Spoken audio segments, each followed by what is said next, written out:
Bonjour les amis, j'espère que vous allez bien. Aujourd'hui, j'aimerais faire une vidéo pour les personnes qui ont cheminé et cheminent déjà depuis très longtemps et qui ont observé des changements chez elles, mais le problème, c'est que leur entourage est dérangé par les changements qu'ils constatent chez elles. J'ai envie de vous parler de ce sujet parce que c'est un sujet qui touche particulièrement les femmes qui embarquent dans le programme Envol. Ce sont des femmes qui cheminent déjà depuis de nombreuses années et qui ont besoin de ce dernier coup de pouce pour se libérer de tous ces derniers élastiques qui les empêchent d'avancer vers une vie plus vraie, plus authentique, plus alignée et plus libre. Et il y a toujours ce sujet qui revient, l'entourage qui est dérangé par les changements de ces personnes qui cheminent. Et si c'est un sujet qui vous concerne, parlons-en dans la vidéo d'aujourd'hui.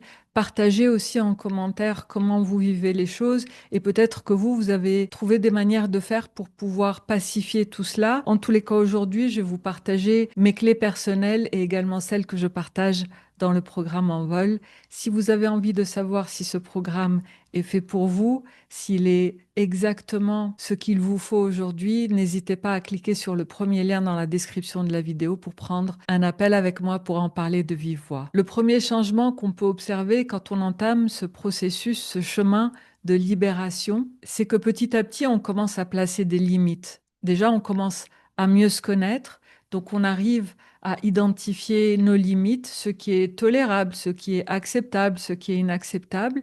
Et puis, on va communiquer ces limites-là avec les personnes de notre entourage. Et c'est à ce moment-là qu'on observe les premières réactions de l'entourage. C'est à ce moment-là qu'on commence à entendre des reproches ou peut-être, même si on ne nous les dit pas clairement, on commence à observer que les personnes en face de nous sont un peu agacées, sont un peu contrariées par les changements. Mais le truc, c'est que quand on commence à se libérer de ce qui nous empêche d'être nous-mêmes, on va commencer à envisager l'idée, puis à la mettre en pratique, l'idée que nous sommes le personnage central de notre vie, que nous sommes à notre juste place lorsque nous prenons la place centrale de notre vie. Quand on se place au centre de sa vie, quand on devient le personnage central de son monde, ça dérange celles et ceux qui occupaient cette place centrale. Et là, les personnes de notre entourage peuvent être dérangées de trois manières différentes. Les personnes qui ont une dominante preneuse, c'est-à-dire ce sont des personnes qui sont habituées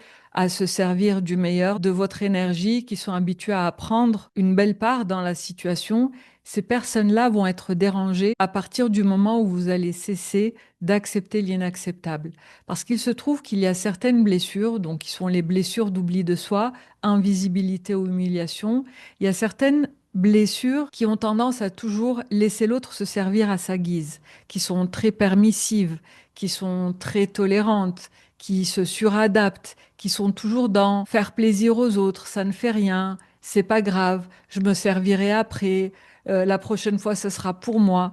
Vous voyez un petit peu ce genre de mécanisme de protection de blessures qui font qu'on laisse la personne qui désire prendre, on va la laisser faire pleinement. Et ce sont ces personnes preneuses qui vont être dérangées par notre changement, par notre positionnement, lorsqu'on place des limites, lorsqu'on dit qu'à partir de maintenant, ça devient inacceptable. Ce sont les personnes preneuses qui vont être dérangées par le changement. Mais il y a également les personnes qui désirent recevoir. Vous savez, il y a ces blessures d'insécurité, les blessures d'abandon et de rejet qui ont tendance à vouloir recevoir des autres. La blessure d'abandon, elle ne demande pas, mais elle montre qu'elle désire recevoir, tandis que la blessure de rejet, elle est plus à l'aise à demander, mais elle veut toujours recevoir aussi. Donc les deux blessures d'insécurité qui sont la blessure d'abandon et de rejet sont dans cette posture de recevoir. Et quand on cesse d'être toujours là pour les autres, quel que soit notre état de fatigue, nos désirs profonds, quand on cesse d'être là pour les autres, les personnes qui ont une blessure d'abandon ou de rejet dominante, qui sont donc des personnes qui aspirent à recevoir, vont être dérangées par notre changement. Mais il existe aussi un troisième type de personnes qui vont être les personnes donneuses. Et c'est paradoxal, vous allez me dire, parce qu'une personne qui donne, comment est-ce qu'elle peut être dérangée par notre positionnement? Eh bien, si, elle va être dérangée parce que la personne qui a une blessure de désillusion, qui est très yang et qui est dans cette énergie de donner des conseils, de dire ce qu'il faut faire, ces personnes donneuses vont être dérangées par notre changement à partir du moment où on commence à prendre nos décisions par nous-mêmes, nos décisions toutes seules, tout seuls, elles vont être dérangées parce qu'on n'écoutera plus leurs conseils. Donc qu'il s'agisse des personnes de notre entourage qui sont des personnes qui désirent prendre, recevoir ou donner, elles vont être dérangées par le changement qu'elles remarquent chez nous.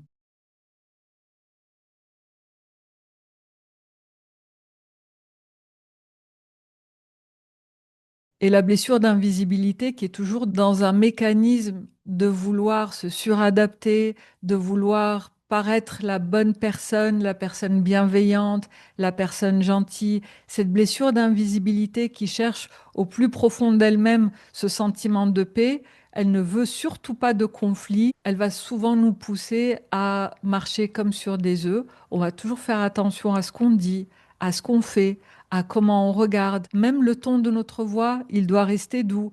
Donc cette blessure d'invisibilité qui nous a empêchés d'être nous-mêmes pendant très longtemps, quand on commence à se découvrir et quand on commence à vouloir poser les limites, à vouloir prendre sa place, sa juste place, la place centrale de son monde, c'est ça, la vraie place. Quand on commence à faire ça, on va déranger les autres. Mais voilà en fait, parce que quand on commence à cheminer, on n'a plus envie de marcher sur les œufs. Ça devient inacceptable à nos yeux. Mais pour la juste défense de notre entourage, il faut comprendre que nous sommes la personne qui a changé les règles du jeu. Nous avons changé les règles du jeu. Nous avons changé de place. Et ce qu'il faut comprendre, c'est que quand on est proche de personnes, on forme un système.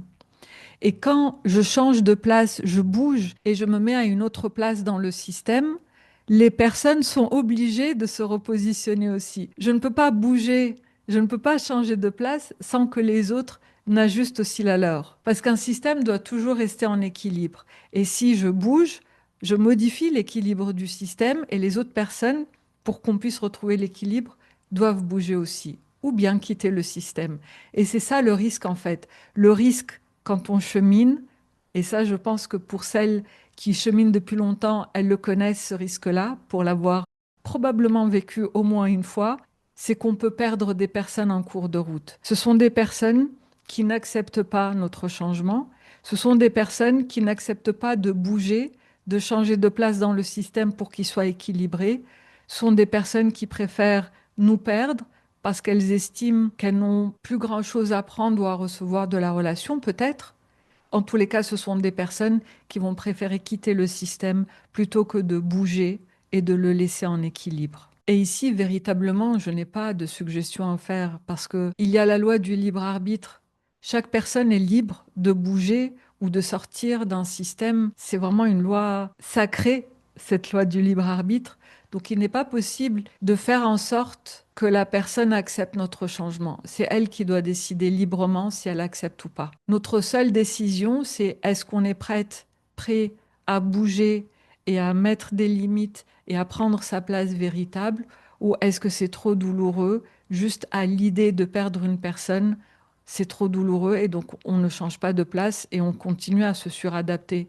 Et il n'y a pas une bonne réponse. Il y a la réponse qui va être bonne pour chacune et chacun de nous. Certaines relations sont tellement importantes qu'on n'a pas envie de prendre le risque de perdre ces personnes-là. D'autres fois, on considère être la personne réellement la plus importante de notre vie et à ce moment-là, on est prêt à courir tous les risques. Mais encore une fois, c'est un choix 100% personnel.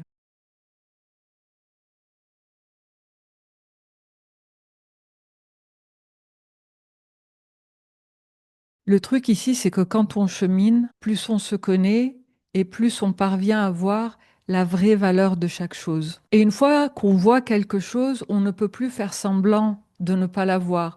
Ce qui est vu ne peut plus être non vu. À un certain point, on ne peut plus faire semblant. Ce qu'on voyait comme étant quelque chose avec beaucoup de valeur peut soudain nous paraître moins précieux. C'est ça qui fait que le point d'équilibre dans les relations peut changer. Si j'ai une croyance qui me pousse à penser que je ne suis pas digne d'être aimée et que je commence à cheminer, je commence à me libérer de tous les mécanismes, je commence à me libérer de toutes les mémoires du passé, je commence à me libérer de tous les héritages transgénérationnels, de toutes les loyautés toxiques et que je découvre qu'en vrai, mais bien évidemment, que je suis digne d'être aimée, parce que c'est mon droit de naissance et tout le monde est aimable. Et d'ailleurs, ce n'est même pas la question, bien évidemment, que tout le monde mérite d'être aimé et que tout le monde est digne d'amour. Une fois que je réalise ça, ce que je percevais comme étant des signes d'amour de l'autre, je vais peut-être commencer à les regarder différemment. Et ça va peut-être avoir moins de valeur à mes yeux.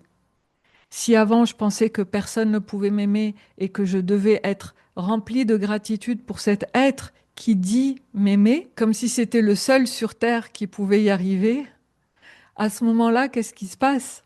Puisque je peux être aimée par plein de gens, son amour n'a plus autant de valeur. Et bien évidemment qu'ici, je parle surtout des personnes qui sont mal aimées, c'est-à-dire qui entendent les mots d'amour, mais les gestes ne suivent pas, l'attitude de l'autre ne suit pas, il n'y a pas de respect, par exemple, il y a peut-être de la violence émotionnelle, de la violence verbale, etc. À ce moment-là, on a souvent tendance à prendre conscience de tout ce qu'on est en train de donner dans cette relation. Et d'un coup, on réalise en fait qu'on donne trop, qu'on aime trop, qu'on se soumet trop, qu'on tolère trop, qu'on accepte l'inacceptable. Et parfois même, on prend conscience de tout ce qu'on accepte en sachant que ce n'est pas bon pour nous. La preuve étant qu'on le cache aux amis, on le cache aux personnes proches et de confiance. On n'ose pas le dire, on a honte. On a honte d'accepter l'inacceptable, on a honte d'admettre qu'on est en train de le faire, mais c'est plus fort que nous. C'est parce qu'on a besoin de cet amour, de cette personne qui est supposée être la seule à nous aimer. Non, ce sont des mensonges. Ce sont des mécanismes de blessure. Et là, je cite typiquement la blessure d'humiliation qui se soumet à l'inavouable, qui accepte l'inacceptable et qui même prétend qu'elle est d'accord, prétend que c'est OK, prétend que c'est sa préférence. C'est cette blessure d'humiliation qui nous raconte des mensonges au sujet de notre valeur, au sujet de ce qu'on mérite ou ne mérite pas. La plupart du temps, quand on chemine depuis longtemps, la plupart du temps, on a probablement les deux, mais au moins une des deux blessures d'oubli de soi, invisibilité et humiliation.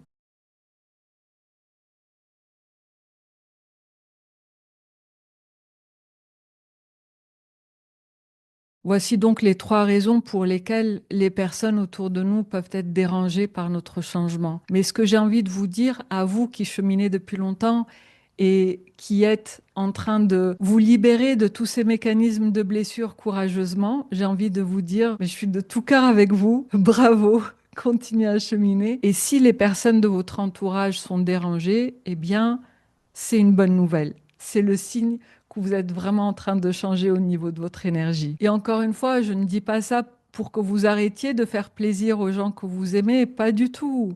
Pas du tout. Les dons d'énergie par amour, c'est génial. Mais juste observez les réactions de chaque personne de votre entourage, juste pour voir qui sont les personnes qui ont vraiment envie de rester dans votre vie, quelle que soit la personne que vous décidez et choisissez d'être. Et c'est ça, je pense, le plus beau des cadeaux sur ce chemin de libération, c'est quand on pose ses limites et on voit ces personnes qui restent, qui se réajustent, qui prennent une place pour garder l'équilibre dans le système. Ces personnes pour lesquelles vous comptez vraiment, ces personnes-là vont rester. Et je trouve que le plus beau cadeau, c'est de voir cette danse. Et c'est même très émouvant de voir ça parce que ça ne vient pas toujours des personnes qu'on imaginait. Alors si poser des limites et prendre la place centrale de sa vie va faire qu'il y a des personnes qui choisissent de partir, eh ben tant mieux. Ça vous fera des économies d'énergie. Mais savourez aussi et soyez plein de gratitude pour toutes ces personnes qui vont choisir de rester et qui vont vous soutenir et vous encourager sur ce chemin. Et si vous voulez découvrir ou confirmer peut-être plutôt quelles sont vos blessures dominantes, je vous laisse le lien vers la masterclass sur les 6 blessures. Elle est gratuite, juste cliquez dessus et regardez la vidéo pour comprendre quelle est votre blessure dominante à partir de ces caractéristiques, des signes, des mécanismes de protection de la blessure et aussi des besoins de chaque blessure. Et pour aller plus loin sur la question de la déperdition d'énergie, je vous invite à découvrir cette vidéo qui parle des 3 saboteurs cachés qui épuisent l'énergie. Voilà ce que je voulais vous dire pour aujourd'hui. Merci de m'avoir écouté jusqu'au bout. Je vous souhaite une très belle journée ou soirée où que vous soyez sur la planète et je vous dis à très bientôt. Ciao les amis.